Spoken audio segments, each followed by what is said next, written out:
Hai, saya Bimo Dewanto akan berbagi seputar informasi bagaimana cara memulai bisnis terutama di masa pandemi yang menginspirasi dalam Infonomik.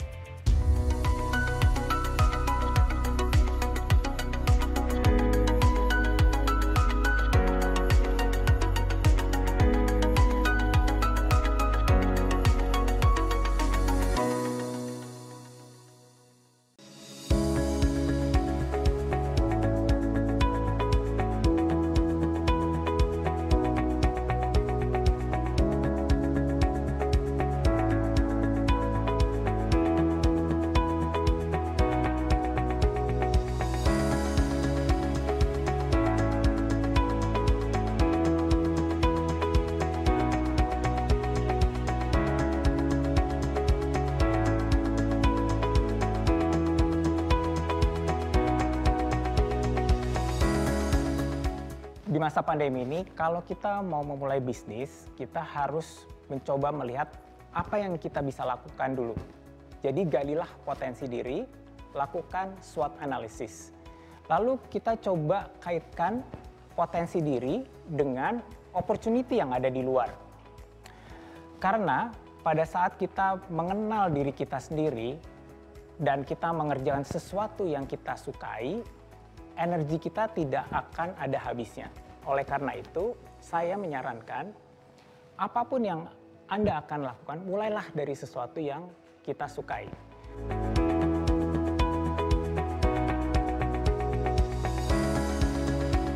Waktu yang tepat itu tergantung semua dari diri kita. Bagaimana kita memanfaatkan momentum yang tepat. Bagaimana menentukan momentum yang tepat? Yang harus kita lihat itu adalah gabungan antara faktor internal dan faktor eksternal. Faktor internal itu apa saja? Yaitu kesiapan kita dalam berbisnis, perencanaan kita dari sisi finansial, dari sisi SDM, dari sisi marketing, dan dari sisi-sisi lain yang sekiranya mempersiapkan diri kita untuk segera meluncurkan bisnis kita. Lalu kemudian kita bisa melihat juga faktor eksternal. Apa yang sedang terjadi di luar sana. Seperti sekarang sedang ada pandemi. Usaha-usaha yang mengandalkan tempat itu mungkin menjadi kurang tepat. Tapi usaha-usaha yang sifatnya daring atau online mungkin memang ini adalah momentum yang tepat untuk kita luncurkan.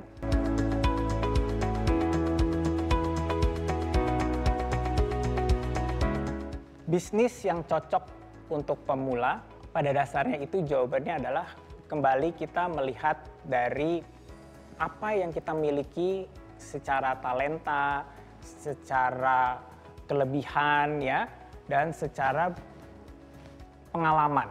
Nah, dengan kita melihat ke diri kita sendiri, misalnya secara talenta kita adalah seseorang yang jago masak. Nah, di sini kita bisa memulai bisnis dengan sesuatu yang kita sudah familiar dan kita sudah memiliki pengalaman. Sehingga melakukan bisnis atau memulai bisnis menjadi tidak terlalu sulit. Tapi kalau kita memasuki area bisnis yang kita belum pernah tahu sebelumnya, tantangannya akan jadi lebih banyak. Oleh karena itu, saran saya untuk para pemula, marilah kita kaji diri kita sendiri, apa yang bisa kita tawarkan dan solusi apa dan value apa yang bisa kita tawarkan kepada calon pelanggan kita. Yang kedua adalah mengenai personality.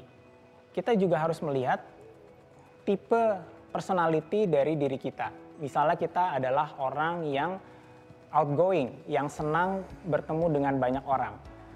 Bisnis yang mengumpulkan banyak orang seperti restoran atau kafe mungkin cocok untuk orang dengan tipe seperti ini. Tapi buat orang yang agak introvert, mungkin bisnis online akan menjadi lebih tepat karena dia akan beroperasi di belakang layar.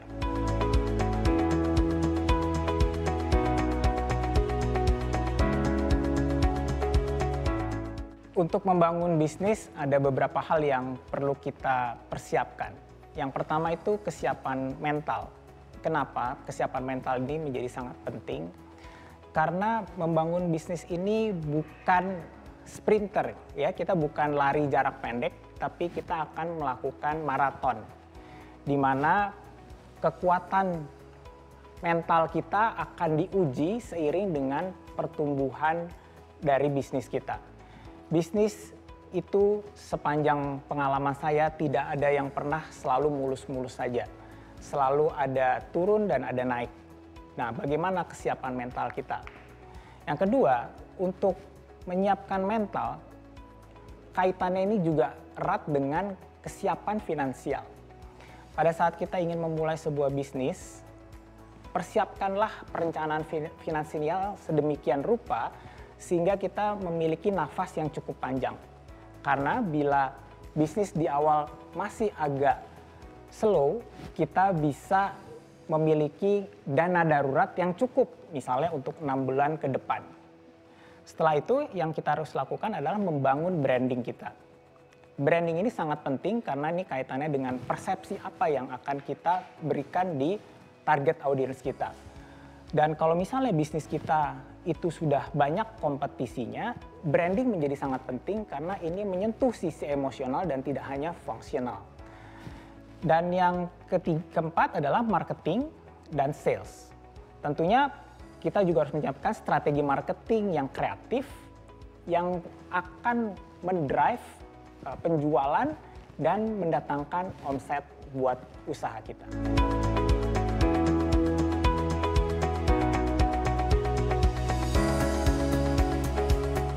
Perencanaan matang itu penting. Jadi kita sebelum memulai bisnis harus melakukan analisa-analisa supaya kita lebih teryakini bahwa bisnis ini akan berhasil. Ketakutan itu memang sudah menjadi sifat dari semua manusia. Saya sendiri juga mengalami apa yang dinamakan fear atau ketakutan sebelum memulai sebuah bisnis. Fear ini nanti akan juga mendorong kita untuk melakukan apa yang dinamakan overthinking. Nah, disinilah di mana bisnis itu bisa menjadi sulit tereksekusi karena kita terlalu banyak berpikir dan tidak mencobanya dan melakukan eksekusi dari bisnis atau ide yang kita pikirkan. Bagaimana kita bisa menanggulangi ketakutan ini? Salah satunya itu adalah membuat prototipe dari ide-ide kita dan mencoba mempresentasikannya atau melakukan trial and error di kelompok yang lebih kecil dulu. Dengan begitu, kita bisa melihat atau mendapatkan insight dari kelompok ini dan mendengarkan masukan-masukan dari mereka.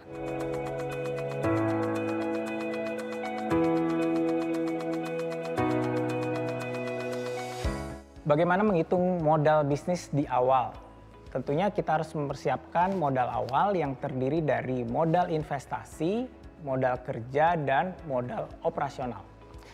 Apa saja sih mereka ini? Modal investasi adalah modal yang kita persiapkan secara keseluruhan yang meliputi juga modal kerja dan modal operasional. Jadi kita hitung semua yang kita perlukan, dana-dana yang kita perlukan agar bisnis ini bisa segera berjalan. Lalu kita masuk ke modal kerja. Modal kerja ini biasanya menghitung dari sisi kas yang kita perlukan, ya, dana cash yang kita perlukan untuk misalnya berapa bulan ke depan. Lalu kemudian alat-alat apa saja yang harus kita persiapkan, aset yang harus kita beli, dan juga inventory untuk persiapan bisnis itu sendiri. Sedangkan modal operasional itu adalah persiapan modal untuk membiayai operasional selama beberapa bulan ke depan. Dan ini biasanya memang dihitung dari bulan ke bulan. Misalnya bayar gaji untuk sekian bulan, lalu untuk membeli peralatan atau membeli bahan baku untuk sekian bulan.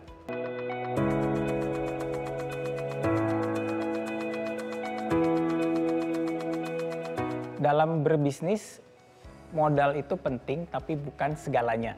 Yang penting itu adalah ide kreatif di baliknya. Kalau kita ingin memulai bisnis dengan sedikit modal dan cukup aman, pebisnis di masa sekarang dimudahkan juga dengan banyak informasi yang tersebar luas dan merata di internet. Ada banyak program atau paket modal dari pemerintah maupun swasta yang memberikan tidak hanya manfaat finansial, tapi juga pendampingan kepada para pelaku usaha, terutama di masa pandemi. Pemerintah punya program pemulihan ekonomi nasional atau PEN yang fokus untuk pembiayaan UMKM, yakni bantuan produktif usaha mikro ataupun program kredit usaha rakyat. Bantuan permodalan seperti ini harus dimanfaatkan sebaik-baiknya oleh para pengusaha.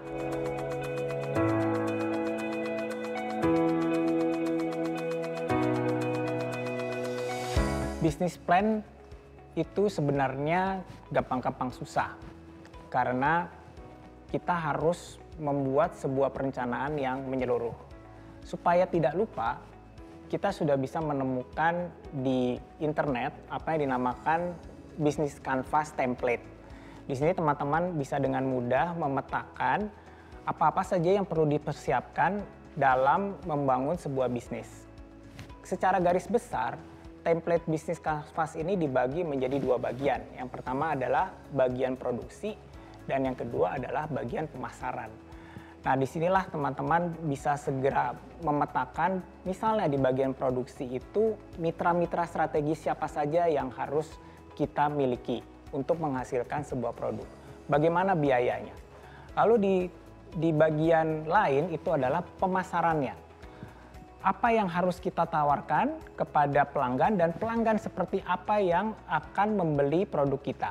Nah, dari kedua sisi ini kemudian kita bisa membuat formula yang tepat untuk menentukan target pasar. Kalau misalnya kita membuat satu produk yang misalnya menggunakan bahan-bahan yang tidak mahal, kita bisa menentukan bahwa ini pasarnya adalah pasar menengah atau misalnya menengah bawah. Tapi pada saat kita membuat sebuah produk yang menggunakan bahan baku atau material yang premium, kita juga bisa mulai menentukan bahwa ini adalah untuk pasar menengah atas.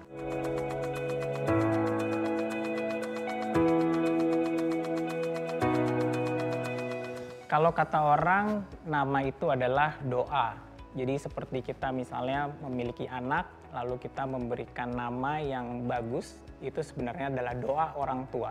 Begitu pula juga dengan brand. Brand ini selayaknya seperti anak kita, atau seperti baby kita, kalau orang bisnis bilangnya seperti itu. Di mana nama menjadi penting karena nama itu doa kita supaya brand ini kemudian menjadi relevan dengan audiensnya.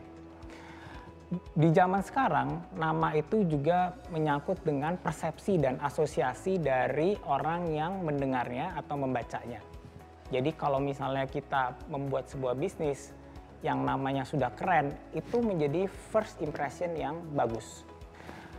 Visi dan misi yang mengikuti dari nama dan branding juga sangat penting, karena dengan visi dan misi kita jadi bisa membuat apa yang dinamakan blueprint dari bisnis kita.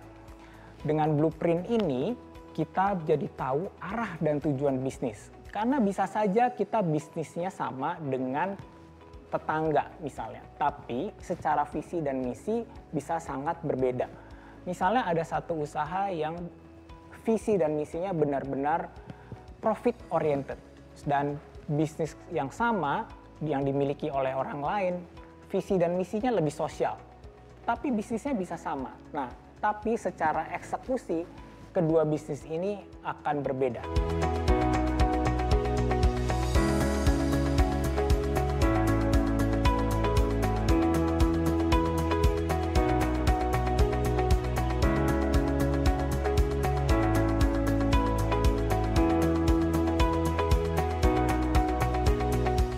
Saatnya kita mulai mewujudkan mimpi menjadi kenyataan. Berbisnis tidak cuma butuh modal, melainkan niat dan tekad yang kuat untuk mewujudkannya.